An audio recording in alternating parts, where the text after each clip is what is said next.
connecting with people on crystal meth. It elevates the sexual experience, but it's still the connection with the individual or individuals that counts, and you can't lose that. You cannot lose that. If you lose that, you lose everything.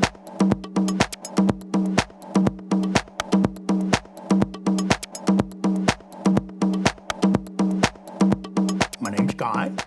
I'm originally from London, England. I lived in Toronto for 30 years. I moved north about 3 years ago. My dad, we were both cops when I came out to him, and his response was, "Are you sure you're not bisexual? Because that'd be really cool." And it's like, "No, Dad, it's only guys." He's like, "Okay." He's always loved me and never judged me, and I've taken that from him. You know, I used crystal meth for about 8 or 10 years. For the longest time, it was something I resisted. It was something I knew that was a very powerful drug, but I'd encounter partners that would want to use it. And like I say, I'm an open-minded, non-judgmental person. If that's where you want to go, and sure.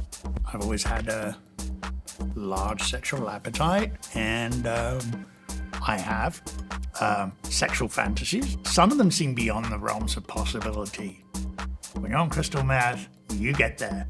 So, crystal meth is very prevalent in the HIV community. That's been my experience. So I'm a long-time HIV survivor, what they call a long-term non-progressor, over 30 years positive. I didn't go on meds until 15 years ago. I would have sex with negative people. Again, I'd always be upfront. If someone wants safe sex, not where I want to go, but if that's what you're comfortable with and I want to have the encounter with it, I respect that. The crystal meth world can be a little volatile, unstable, but it's also full of some beautiful souls.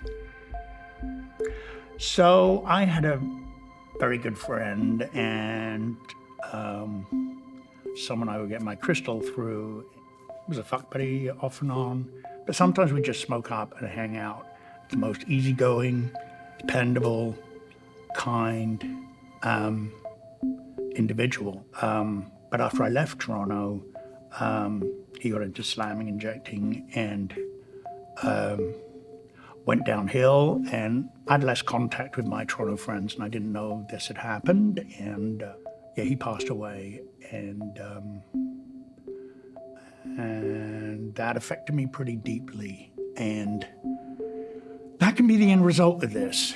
That's what I really want people to think about. I want them to be cognizant and mindful and considerate of what they're doing and what the risks are. For several years, I was a steady user on and off, and it didn't interfere in my life. It got to a stage where I realized it was impacting my life. The key moment was one weekend I went on a full crystal meth bender for 72 hours, then got up and went to work, and I passed out at my desk and was taken to emerge at TGH.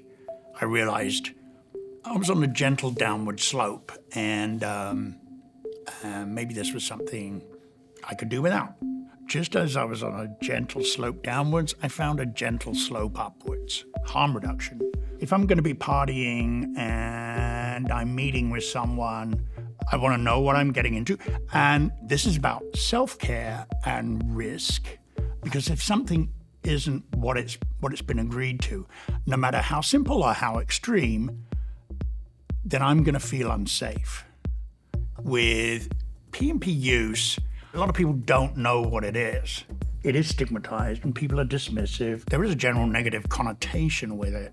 If you only think about drug use from the harm perspective, you're going to have a distorted view. You don't reject or dismiss someone because of that.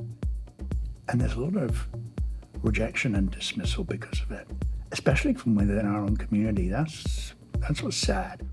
When I changed circumstances and I put a good personal support network in place and I invested the time and thought in that, I looked at my friends, my family, to evaluate who would be receptive. One, I don't want to face the rejection, or two, I don't want to burden them, and I don't want to force them into that. I don't feel it's my obligation to educate them about it, and there are enough people in my life that I know I can turn to, and it's just a case of identifying the right ones. And then I accessed the Rainbow Support Group at KMH. And through that individual, I got recommended to Smart Recovery. I got the perfect nugget, which was the goal isn't sobriety. The goal is leading a balanced lifestyle. And I didn't have anything against the drug. It was the impact it was having on my life in other areas.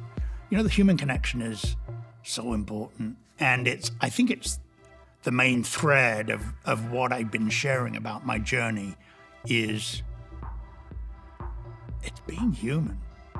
And if you're not being human, you're not alive. So don't forget that.